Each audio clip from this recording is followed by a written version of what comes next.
Welcome to Stories I Didn't Tell Last Sunday. I'm Doug McAllister for Journey Fellowship Church.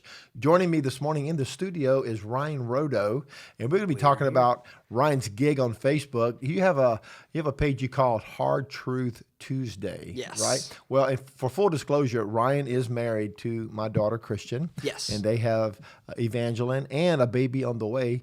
So we're family, but I really enjoy your Hard Truth Tuesdays because some of them are funny, some of them are controversial, some of them are wrong.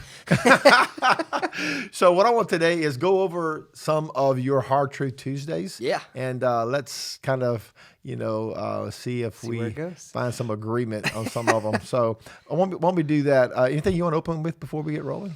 No, just I've had a great time doing it, and it has gotten a lot bigger than I expected it to. It was just something that I kind of started on the side, kind of just blew up, and is getting bigger and bigger. Where I had somebody actually stop me in the Rouse's parking lot like 2 weeks ago.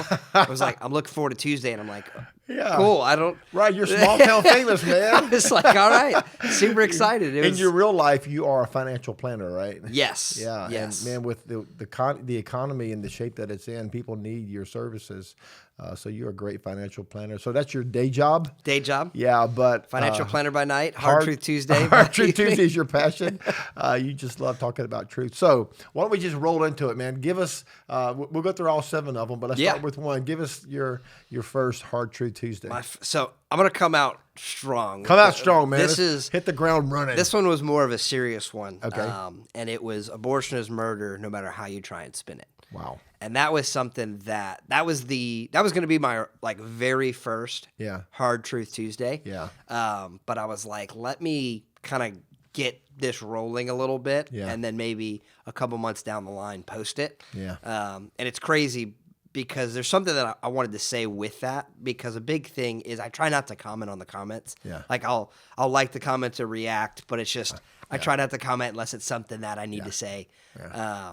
But one thing that I noticed is there's a few people that always like and comment that. Yeah. And they're very specific that they didn't like and comment. Wow. And one thing about that truth, because I was kind of reflecting on the back end, this is more of a serious note, is we're not, and I think not all Christians think this way. Some Christians are just jerks and they like to bash people that, get abortions. And it has nothing to do with that.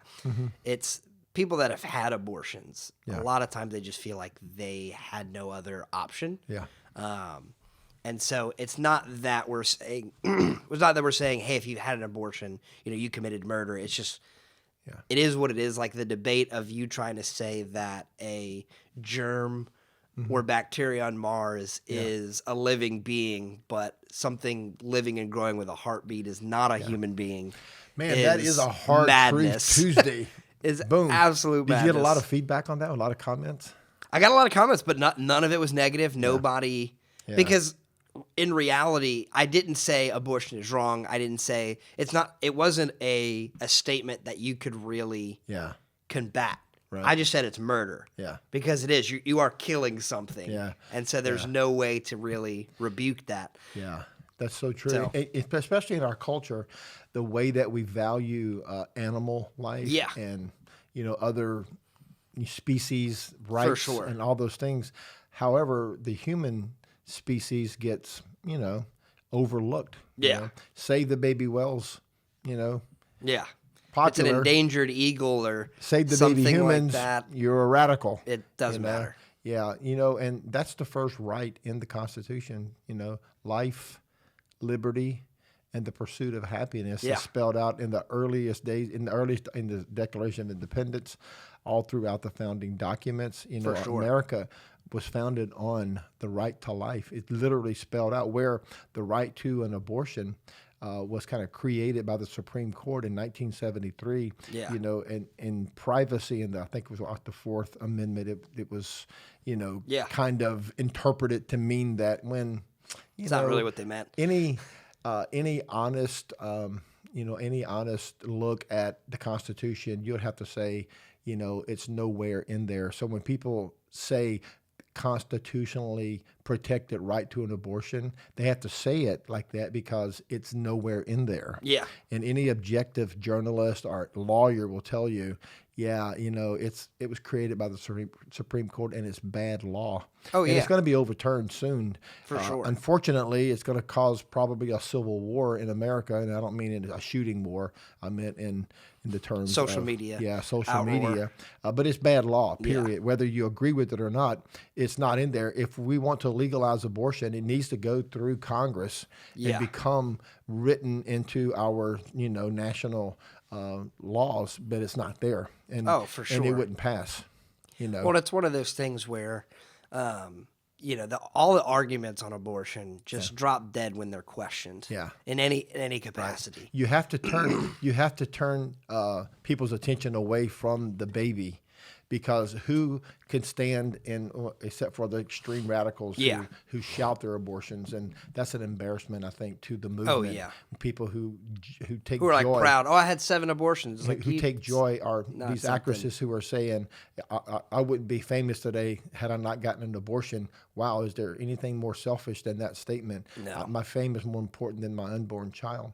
But, in order for us to win the argument of whether or not it's a life, we have to maintain our focus on the baby. Yeah. The baby is a human being.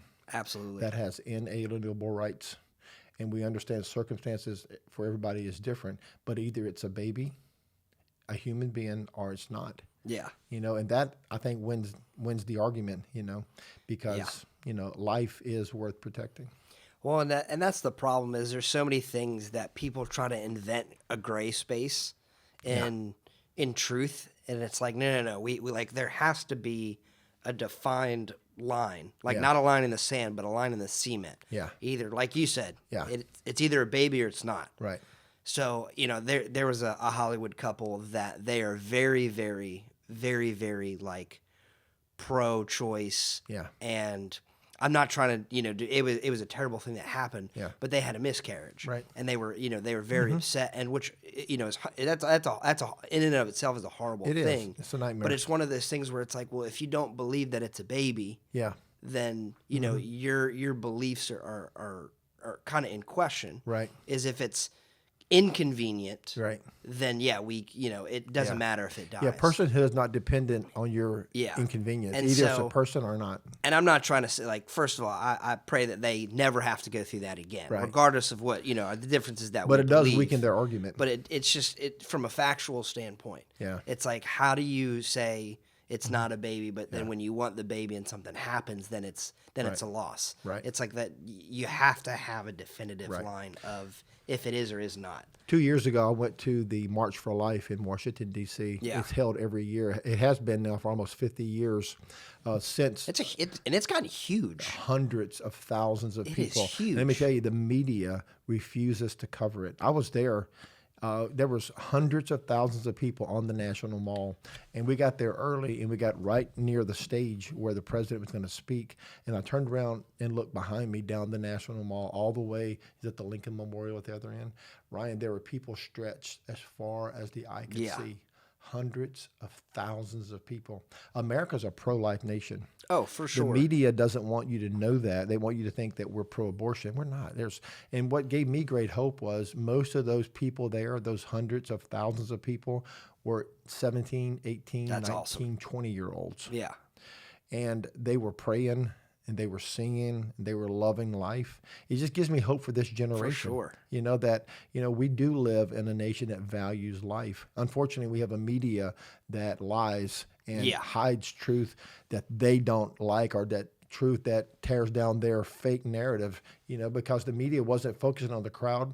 All they were trying to focus on what the president was saying, or what some fringe group had a sign up, saying something controversial that was probably planted by other people. It wasn't part of even the National March for Life. Well, it's like, out of 100,000 people, you'll always have 1%, 2%, 3%. Right. And many so of the those, more people... Many of those were plants. Yeah. They weren't part of the movement. You could tell, all the people around me were, God-fearing people with their, families with kids and, young people. But For sure. There's a great culture that in our nation that's, pushed to the side, but they are not a minority. They are a majority. Oh, yeah, for sure. That's why they can never get abortion through Congress, because most of America is pro-life. because we value life. That is a hard truth, man. We started off in deep water. So your first one was abortion is murder. Yeah. All right, so let's go on something else. What else you got on the list? Yeah, so this is one that we talked a little bit about before. So I'm going to skip a few. Yeah. And this is some conflict between us. All right, bring it on, man. We need a little fight today. Potato salad doesn't belong in gumbo. Wait a minute. You really said that on national... I did. Facebook? On your Facebook page, bro? I did. So you believe that potato salad does not belong in gumbo? Gumbo. You got to get out of here. You can have it on the side and eat it. It doesn't belong. You have gumbo and rice. You don't have gumbo. Man, the first time I ate gumbo with potato salad, it was a restaurant here in town, and they create this dish is called Irish Channel gumbo, and in the middle of the bowl is a levy of potato salad. On one side is chicken and sausage gumbo, and the other side is seafood gumbo.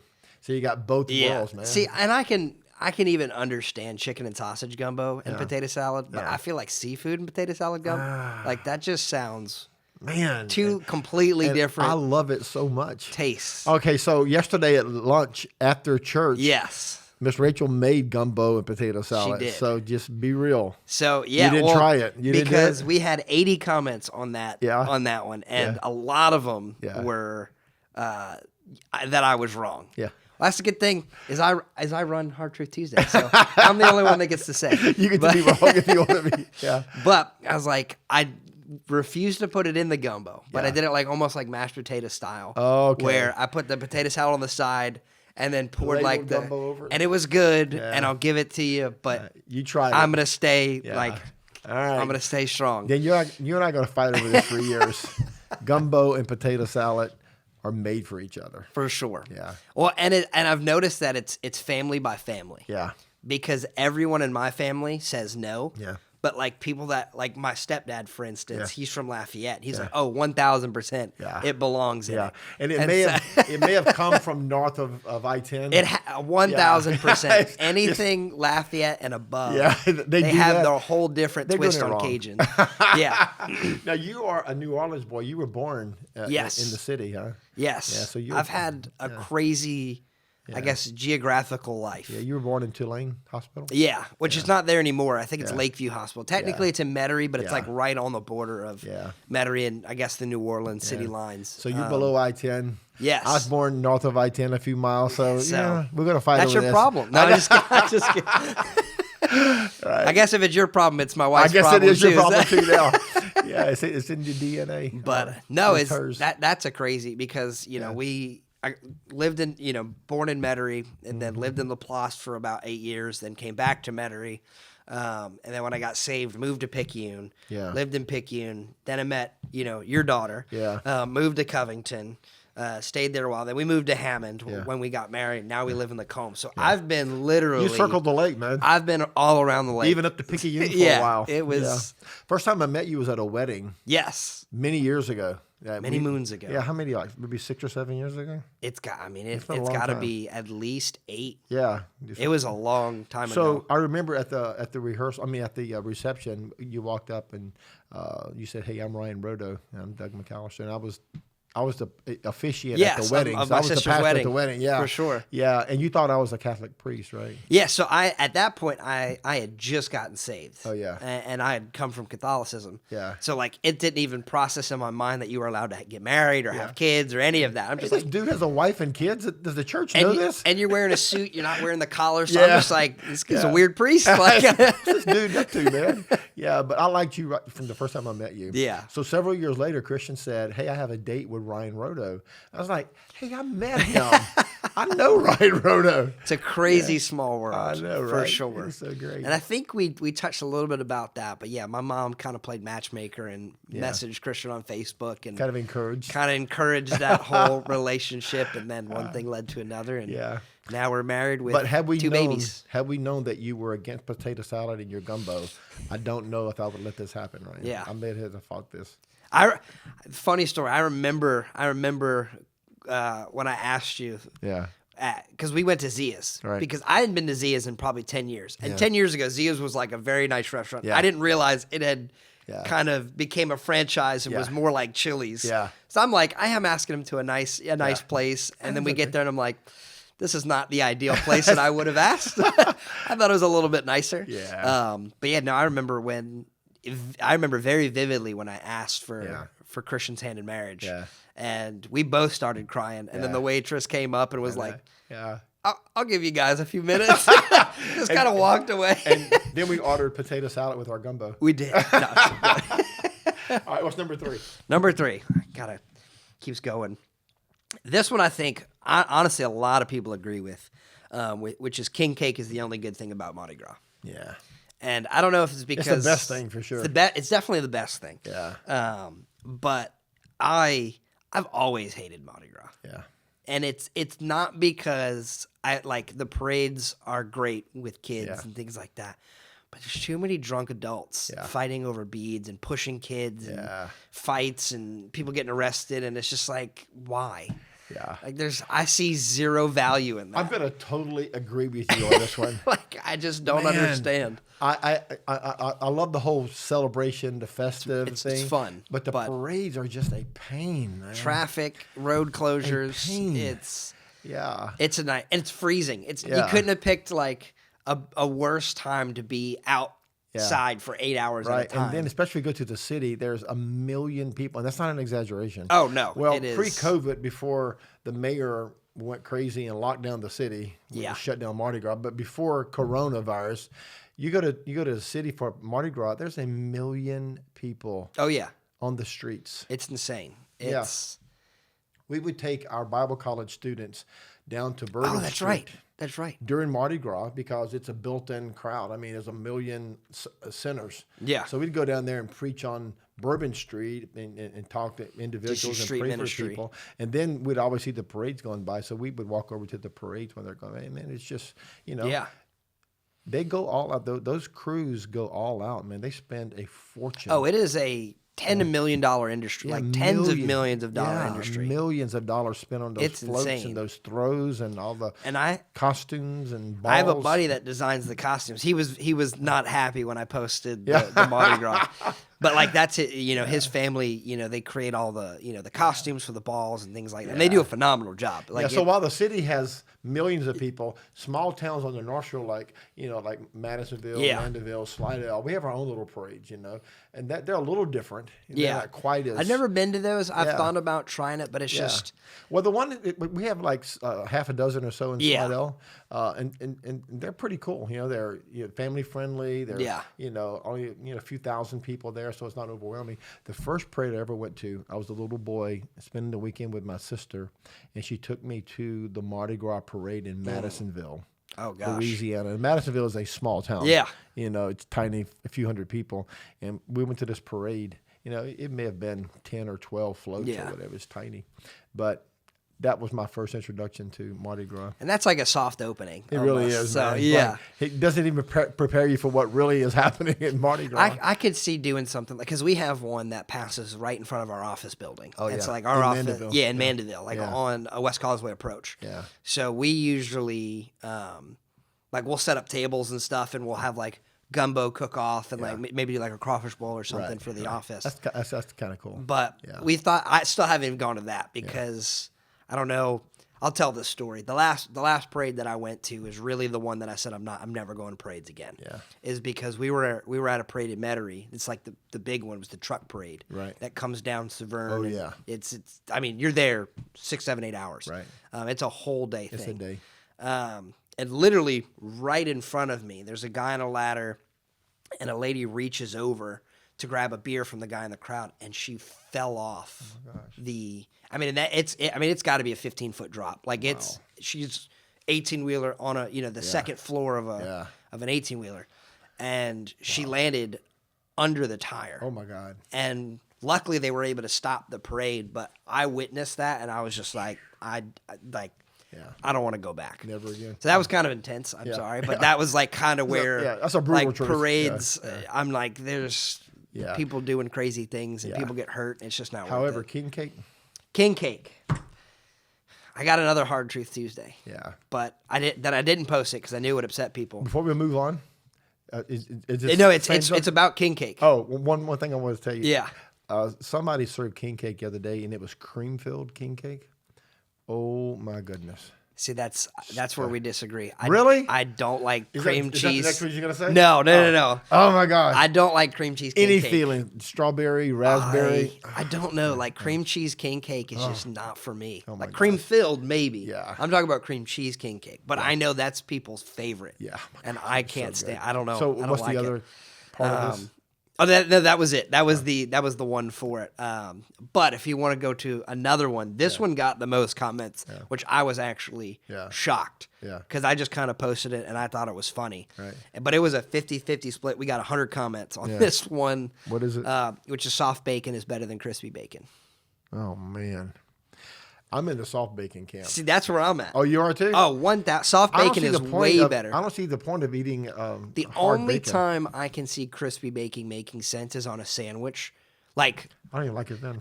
because like I don't want to be biting into like a burger and like be pulling the chewy bacon. That's too soft. Yeah. So, yeah, but you get. I like my bacon medium rare. though. If you get a piece of bacon that's hard, it's like eating a 12-inch ruler, out of your school kit. And then it's so dry. Why? It's like getting a steak well done. What's wrong with you? Yeah. Why? I don't understand that. Yeah, I'm more into the soft bacon world. Oh yeah. So, but surprisingly, there was a lot of people that disagree. It was about 50-50. Wow. Where there was a lot of people like, nope, you're wrong. That's disgusting. Yeah.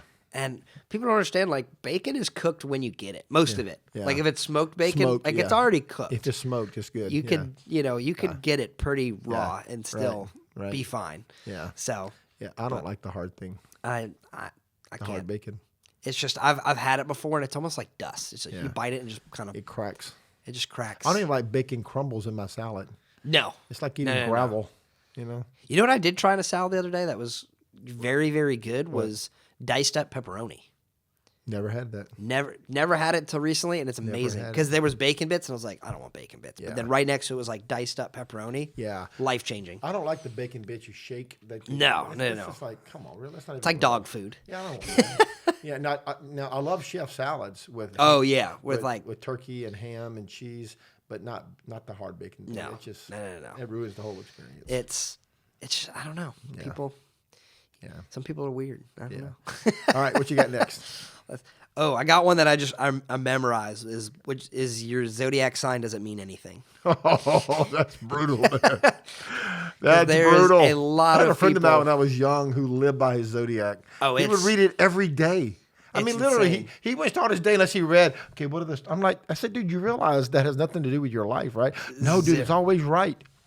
It's not always the right. problem is it's always right because they give you blanket statements. Yeah. You're going to spill your coffee today. It's like, dang it. I did. Yeah. All right. You're going to have a rough week. I'm like, okay, probably so. Yeah, especially if you're looking for it. That's What is right. it? There's like a mental law that says if you look for something, you'll find it. But I forget the name of it. There's a word for it. But it's like if you are looking for negative things, like you're going to find negative things. Yes, whatever you're looking for, you usually wind up seeing. Like if you're looking for white cars, you'll see 1,000 white cars. Yeah.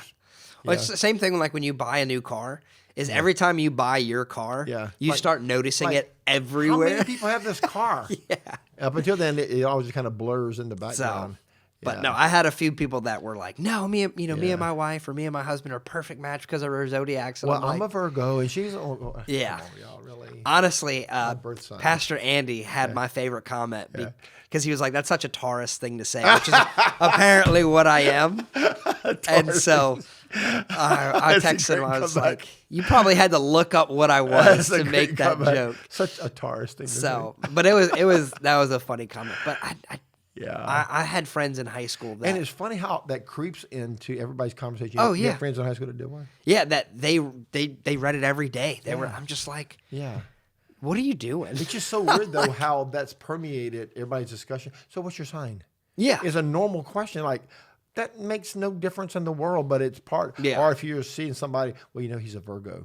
Like, what does that even mean? Yeah. Yeah. Well, before I dated Christian, I had one girlfriend that asked me that, and I was like, we're Okay. That's a deal breaker. That would- I have to leave you the now. fact that you asked me that, I was like, I don't know. So what's your sign? gone. Yeah, gone. I'm out of here. I believe me, Bill. Yeah, so that's a hard truth, especially yeah. for people. You know, it's like these mentalists who have an audience and they sense there's somebody here who's has a loved one that passed away. Like everybody in the room has a loved one that passed away. You know, for sure. You just say blanket statements. You kind of playing the odds. Oh, yeah. You got vague statements. It's all a math game. It's just, well, that's what I'm saying. It's just like, you're going to spill your coffee today or have a bad week or, you know, you're going to run a stop sign. Yeah. It's like, Right. I ran a stop sign on Tuesday. So like, how did that split with the comments? Half and half? honestly, there was only like 3 people that were very against it. Most of them were like, yeah, that's... They got offended? Like, that's my religion? Yeah, they're like, this is... I had one guy that was funny. He was like, no, you know... It was perfect for me and my wife. Yeah. I'm this, and my wife's a tomato. Yeah. He's just like making fun of it. And it's just my wife is a tomato. And it's just, I don't know. But there's some people that are very, very heavily committed to a zodiac sign. And I'm just like, when and how you're born, like what time of year you're born is irrelevant. Yeah, it's irrelevant. But some people, you know, live and die by it. It's true. Got another one? Yeah. Charcuterie boards are just adult Lunchables. That was a good one that a lot of people liked. First of all, it's a lot of fun to say. Charcuterie? Charcuterie. Is that how you say that? Yeah, that's a fun word to say. So I had to Google how to spell it because I'm like, and I couldn't spell it at first, so I had to speak it into Siri. Because I'm like, I don't even know how to begin to spell this. How do you spell it? It's Charcuterie. Is that French? Charcuterie? Yes, I'm assuming. Sounds French. It has to be. Right, so it's a fancy collection of cheese and meats. Yeah, right? that's literally, and sometimes you have some olives, and that's literally what a Lunchable is. Charcuterie is an adult Lunchable? It's just an adult Lunchable. Great, that's all it is. It's a very overpriced, delicious Lunchable. Yeah, and I do love cheese of all sorts. We have it every year at select meats. Our office Christmas party. There's just a giant charcuterie board, and it's amazing. I like it when it comes on a wooden cutting board. Oh, yeah. That's how you know you're at a fancy place. Yeah, okay, this is a cool place. And they have like a specific cheese knife. I'm like, this... It would be great to go to the restaurant and order, can I get one of those adult... what do you call them? Lunchables? Yeah. Can I get an adult Lunchable? If they know what I'm talking about. Where's that? There's a place in Slidell. It's, they got flooded with Ida, but it's something with a P. That's every place in Slidell. But they're like on the bayou. It's Palmetto. Palmettos? Yes, Palmettos. It's right on the bayou. Yeah, they have a charcuterie board like appetizer. Really? Oh, yeah. I got to go try that. Yes. I was coming down the bayou behind Palmettos this summer in my boat, and there was an alligator. Oh, yeah. Sitting on the dock right behind the restaurant. Oh, that's He's just sitting there like, like he's getting ordered to go. He's getting ordered to go. He's there to get a charcuterie board. Hey, can I get one of those to go? Those Lunchables? Back to my nest. Yeah. We saw so many alligators this summer, man. Oh, yeah. That bayou is just loaded. Oh, it's insane. What if you put alligator meat on your charcuterie board? Have you ever had alligator meat? Oh, yeah. It's amazing. Yeah, it's great, bro. There's a restaurant in Metairie, Harbor Seafood on Williams. Yeah. That they have. You can get it fried or blackened, and it's. I've had it both. Yes. Yeah. We always get it black, but it's an appetizer with like some remoulade sauce, and it's amazing. I went out with the guy who hunts alligators. He has the tags and all the permission to hunt alligators.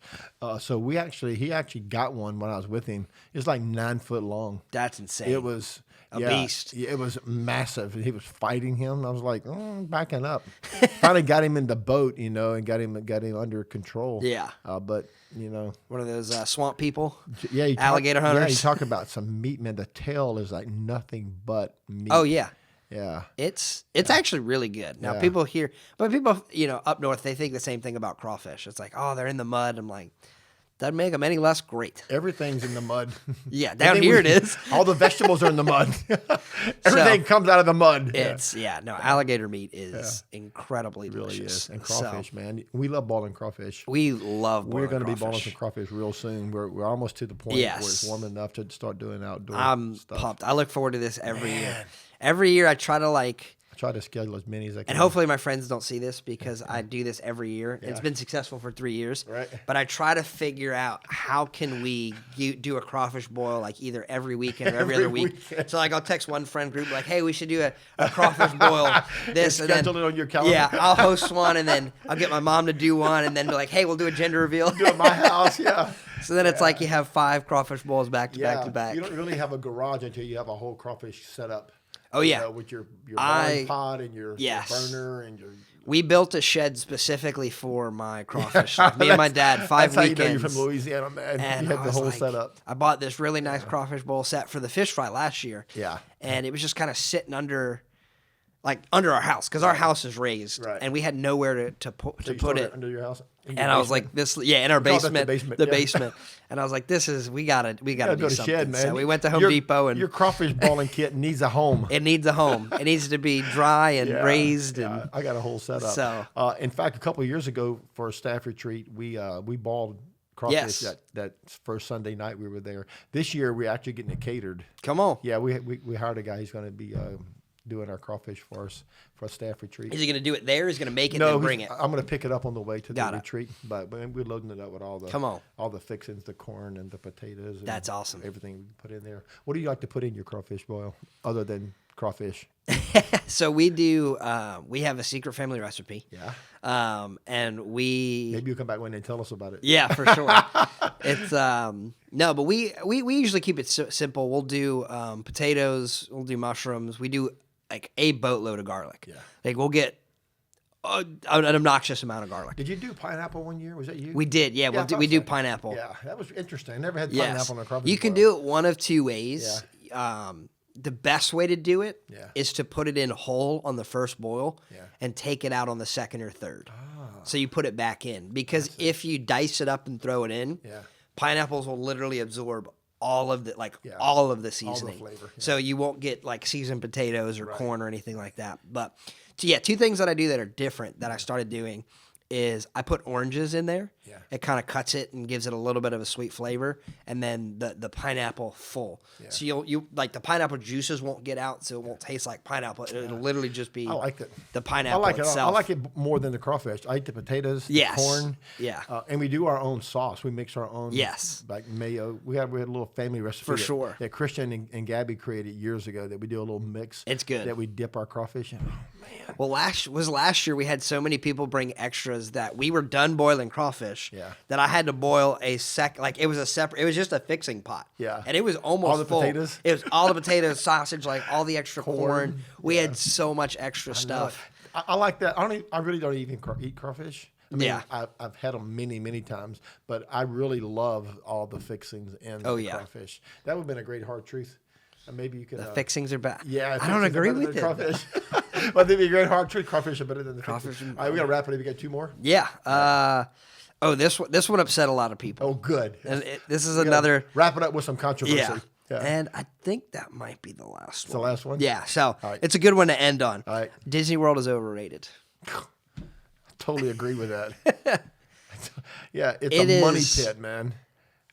Disney World's amazing. I will say, I never said Disney World's bad. I said it's overrated. And it's also very overpriced. Oh, my gosh. It's obnoxiously expensive. Yeah. The lines are like, you'll sit in line for half the day. Yeah.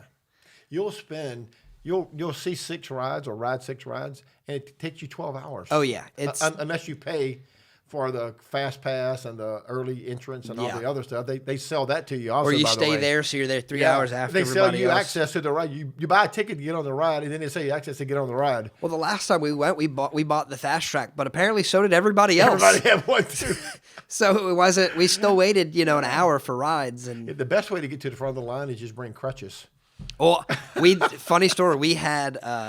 We took a trip. This was probably 15 years ago. This is a long time ago. Right. And we went with my mom and stepdad, and we were allowed to bring a friend each. Yeah. So we had invited them months and months in advance. And my sister's friend broke her leg a month before. Broke her leg? Yeah.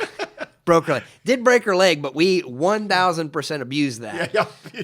But no, she broke her leg and she had to be in a wheelchair, and so we literally group of 6, 7 of us front of the line every time. Oh wow! And it was amazing. That's wrong. We rode the Tower of Terror probably 11 times in a row. Yeah, really? Oh yeah. Oh my gosh. Because we've gone twice with our family, but both times it was a downer. Yeah. Nobody enjoyed it. The lines were long. The food is You're expensive. sitting out. Oh yeah. The traffic is crazy. It's never fun for the dad because they're like paying for it. And Everything it's just like, cost $1,000, man. it's like I spent $150 for lunch. Could we get a hamburger? That'll be $300, please. What? We had burgers and fries and water.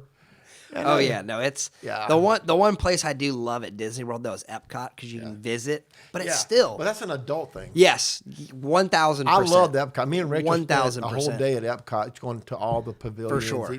That was wonderful. Yeah, I enjoyed that because there was no lines and no. Yeah, it's literally food and shops. You walk around and just talk and see the sights, and you can see the world. Yeah, the Eiffel Tower. You can see Las Vegas or whatever's there now. But you know, Disney World. It's. Yeah, I'm not a fan. So expensive. We're going to agree on this. There was Overrated. a lot of people that are upset because I have a bunch of friends that go every time they get vacation, twice a year. Yeah, and they're wrong.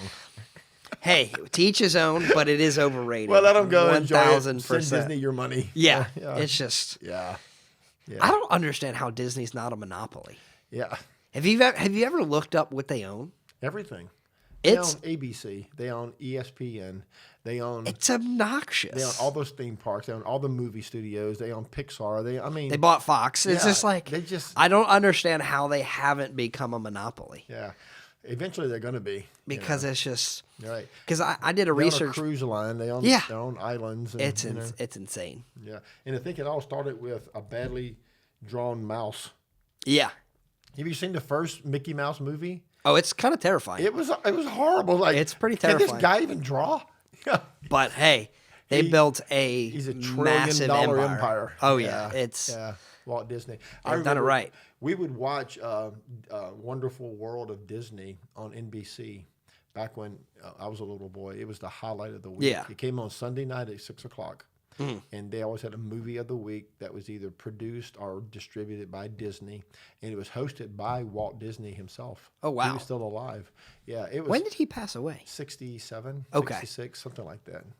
Early on in the 60s, he died tragically and way too young. But that's when Disney was just a growing company. Yeah, it was before they dominated, and it was just a 2-hour-long commercial for Disney World. Yeah, because they would promote all their Disney stuff. But they would show a movie, and it was always family focused, and it was always, it was always G-rated. It was always good. And my mom and dad would let us watch it, wanted us to watch it, because it was once a week on Sunday night. Wonderful. Kind of like a treat. Yeah, it was. Awesome. It was great, man. I'm going to have to look that up. It was great. It's got to be somewhere on the YouTube archive. Oh, yeah, you can see some of the replays, and Disney himself hosted it. That's awesome. He introduced the movie. It was a weekly treat, before Disney became, crazy. The evil empire. Yeah. The evil empire. It was back when it's funny because they own Star Wars now. So. Right? They bought Star Wars. How do you own Star Wars, man? It's crazy. Well, $3 billion and I know. They 1% of Disney. Fortune for that. Well, George Lucas said, or it's like 1.5% or 0.5%. Yeah. It's a very small portion. Yeah. But he said, I would never sell this ownership in Disney. Yeah. When he sold it to him. Yeah. He's like, this is worth way more than the $1 billion they sold me. It's a lot. His great grandchildren will be millionaires. Oh yeah, it's nuts. Forever. It's insane. Yeah. Of course, he made $3 billion on the sale. Oh yeah. He's not only does he have that, but now he has ownership in Disney. So now it's insane. He did well. George Lucas. See, but me now being like the finance guy, I'm like, man, he was taxed out. Oh, don't you know how much taxes he paid? Oh my gosh! What do you think his tax bill was for that sale? At least 50%. Are you serious? Now, when he's gifted the stocks, he probably wasn't taxed until he sells it, which he probably never will. Just the outright capital gain. But just $3 billion? Oh my gosh, yeah, he probably lost at least 50% of taxes, unless they gave it to him in a certain way. Yeah. Like there are loopholes. Yeah, there's 1,000 loopholes. Strategic ways. That's what people always ask me about taxes and things like that. I'm like, look, you guys have to understand, like they make it so complicated. Yeah, for a reason. For a reason. Yeah. It's so they can like. That's I know this is like completely side comment, but people get all upset about billionaires and this, and I'm like, you realize that Congress writes the laws in there for them. Right. Right. They're written to help the people who have money keep their money. Like, you shouldn't be mad at the billionaires. You should be mad at the Congress people pointing at the billionaires that they're helping. It makes no sense. Exactly. Makes zero sense. And I love how Congress gets offended about all the rich people. Like, oh, yeah. Dude, you're helping them. And I don't mind people being rich. I wish everybody could be rich. Go for it. Yeah, and I think everybody should pay as little taxes as possible. For sure. Whatever is, if there's a loophole, don't pay it. Get out, because the government wastes money. Yeah. They'll get $60 million to study a bird in, New Zealand, Well, there was a poll because there's Elon, I don't know if you've kept up with Elon Musk. Every day, just about, man. I get my Elon and Joe Rogan fix every day. But him and, not Nancy Pelosi, him and Elizabeth Warren have gone at it over the past I've been watching month or That's two. hilarious. And he talked about paying like $11 billion in taxes this year, or from last year. Yeah. And so someone, posted a poll like, who do you think would spend $11 billion better, the government or Elon Musk? Yeah. And it was like 90-something% Elon Musk. Elon Musk would. Yeah, the government wasted. It's so ridiculous. Yeah. I saw her. She posted something on Twitter criticizing the richest man in the world or whatever. And he didn't pay his fair share. And then he responded to her and said, "This is what I paid last year." Yeah. Yeah. He's like, yeah, I paid more than you'll ever pay your entire lifetime in 1 year. It's insane. Yeah, it really is. People are Congress is ridiculous. It really is. They all need to get real jobs. Congress should be a part-time deal where they go for 3 months, take care of business, and all go to work somewhere. Yeah. Because they all live in fantasy land. Well, They're all grifters who live in fantasy land. It'll never happen, but I was like, look, give them $100,000 a year. Right. 6-year term limits. Right. Whatever it is. Yeah. But no pension. You got to go to work. I disagree with you. I think it should be a volunteer basis. You get paid nothing but expenses, and you go earn a living somewhere. And then you know what the laws that you're writing, how they actually affect real people. And these people go up there, and they're in Congress for 40, 50, 100 years, and they write laws to their own benefit. It's Nancy Pelosi, right? 100 years? And then she's about 100. And then they skim off the top. They all retire $100 million in the bank. How do you make $100 million in your career, and you never made more than $175,000 a year in your Their entire spouses. Life? Yeah, how do you? Well, that's what they were trying to pass a law, or not trying to pass a law. They started the conversation of insider trading. Yeah, Congress shouldn't be able to make trades. Like for us, like for certain things, like there's certain things Christian can't do, right? Because of the job that I have, right? And it's like you're way more ahead than certain I things am. Who can't do? Like my wife. Oh, your wife. Yes, like Christian in the sense of no, Christian, like my wife. Oh, your wife. There's certain things as like the licenses that I hold. Right. There's certain things that Christian she's can't prohibited because it's a conflict of interest. Because I can know something. Congress exempts themselves from all this stuff. Like when they changed healthcare in 2009. Yeah, they didn't. They exempted themselves from all the new healthcare laws. Oh, for sure. Yeah, you and I had this, adjust to this horrible new deal that they came up with, but they were exempt from this. Yeah. It's just incredible. Well, there's I don't know the mutual fund. Yeah. And I can't, legally can't say what it is, but there's a guy in DC who created a mutual fund that mimics Nancy Pelosi's investment strategy. Wow. Because after it's like 30 or 40 days, they have to release what they purchased to public record, legally. Right. And so all he does is the second those records are released, he buys everything. And it's up like 9,000%. It's amazing. It's it's amazing how she knows exactly what trade to make. Huh? Oh, yeah. Yeah. Well, whenever you give people that much power and that much wealth, it's insane. People are at their core wicked. Oh, yeah. Every person is a fallen person who will use their power and wealth to accumulate more for themselves. And when you give Congress that much opportunity, it's going to turn into a racket. Oh, yeah. And unfortunately, Congress is a racket. We need a clean house. 100 people on Twitter would be a much better choice than the first 100 people that are in Senate right now. Oh, it's ridiculous. Because every congressman, every senator is looking out for themselves and their own interests. Yeah, I mean, even me and Cade were talking about it the other day. It's like everyone puts so much emphasis on the president. I'm like, the president does have a lot of power, but he or she is also very limited. Yeah. Because of Congress and the Senate and things like that. Congress holds the checkbook. It's like, according to the Constitution, only Congress can spend money. Yeah. So all the debt that we have right now, $30 trillion in debt, that sits at the feet of Nancy Pelosi and all of those people in Congress. They have spent us into oblivion and gotten rich doing it. I just was doing some research and found out that when we broke 2000, like the millennium, Right. or millennial, whatever it is, The millennium. year 2000? We were only $5 trillion in debt, which means 200 years, 40-something presidents. Right. It took them 200 years and 40-something presidents to accumulate $5 trillion in debt. We're spending $1 trillion in debt. We're adding $1 trillion in debt every year right now. Oh, yeah. Well, it was during Bush's administration, he doubled it. Right. It went from 5 million to 10 trillion. Right. And then Obama's administration went from 10 trillion to 20. Right. And then Trump's administration went from 20 to 28. Right. But, most of that was stimulus. Right. And then right now, they're trying to pass a new $5 trillion Green New Deal. It's ridiculous. It's just ridiculous. We took in $3 trillion last year. Yeah. In tax, and we spent $6 trillion. Yeah. Right. That's a hard truth right there, huh? We're spinning ourselves into oblivion. Oh, yeah. So if you're a believer, if you love Jesus, get out of debt. Yeah. Pay off your house. Put some Yeah. money in the bank. Be sure that For sure. you're ready for the next financial crisis that's going to hit. All right, let's wrap this up. Yeah. It's been fun today. 7 Absolutely. Hard Truth Tuesday. 7. So if people want to follow you, they can find you on Facebook? Yes. How do they do that? Just type in my name. I'm still on the fence of making it a Facebook page. Oh, you haven't done that yet? I haven't done it yet. I'm probably going to put out a poll today. All right, so it's under your personal page. It's under my personal, Ryan so just Roto. Ryan Roto. RyanRhoto. That's it. On Yep. Facebook. Just send me a friend request. I accept almost all of them. Every Tuesday you do a Hard Truth? Every Tuesday, 11 All right, a.m. so tomorrow we're going to be looking for it, man. And I have a You have it all laid out? I got a bunch on deck. So We can't wait. All right, we'll see it tomorrow then. well, good deal. Anything you want to say before we close? No, this is always a blast. All right. Love being a part of the family. So and come back in a couple months. For sure. Give us some more. Yeah. And if you create its own Hard Truth Tuesday page, come back and we'll talk about that too. Absolutely. And, do some more fun stuff. And let me close by saying this. Gumbo and potato salad belong together. We'll agree to They're disagree. partners. All right, we're going to wrap it up. This has been Stories I Didn't Tell Last Sunday, joined today by Ryan Roto from Hard Truth Tuesday. For Journey Fellowship Church, we thank you for joining us.